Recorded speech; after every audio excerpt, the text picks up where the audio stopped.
നിങ്ങൾ പ്രോട്ടീൻ കഴിക്കുന്നുണ്ടോ? നിങ്ങളുടെ ഓർഗൻസ് ഒക്കെ ഫെയിലിയർ ആവും. ഇതൊക്കെയാണ് നാട്ടിലും വീട്ടിലും ഒക്കെ എല്ലാവരും പറഞ്ഞു നടക്കുന്ന വിദ്യാധാരണകൾ.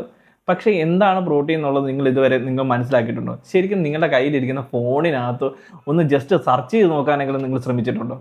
ശരിക്കും നമ്മളുടെ പാലിൻ്റെ എക്സ്ട്രാക്റ്റ് ആണ് വേ പ്രോട്ടീൻ അല്ലെങ്കിൽ പ്രോട്ടീൻ പൗഡർ എന്ന് പറയുന്നത്. ആ പ്രോട്ടീന് തന്നെ പല ഫോമുകളുണ്ട്. ഐസൊലേറ്റ്, ഐസോപ്യൂർ, അങ്ങനെ അൾട്ര എന്ന് പറയുന്നത് പല ഫോമുകളിൽ അത് വരുന്നുണ്ട്. പക്ഷേ ഈ പറഞ്ഞ പോലെ പ്രോട്ടീൻ പൗഡർ എന്ന് പറയുന്നത് ജസ്റ്റ് ഒരു പാലിൻ്റെ കോൺസെൻട്രേറ്റ് അല്ലെങ്കിൽ എക്സ്ട്രാക്ട് ഫോമാണ് പ്രോട്ടീൻ പൗഡർ എന്ന് പറയുന്നത്. ശരിക്കും നമ്മൾ കഴിക്കുന്ന ആഹാരത്തിൽ നിന്ന് കിട്ടുന്ന പ്രോട്ടീൻ പോരാതെ വരുമ്പോൾ നമ്മുടെ ശരീരത്തിന് വേണ്ടത് ബാലൻസ് ചെയ്യാൻ വേണ്ടിയിട്ട് മാത്രമാണ് പ്രോട്ടീൻ പൗഡർ യൂസ് ചെയ്യുന്നത്.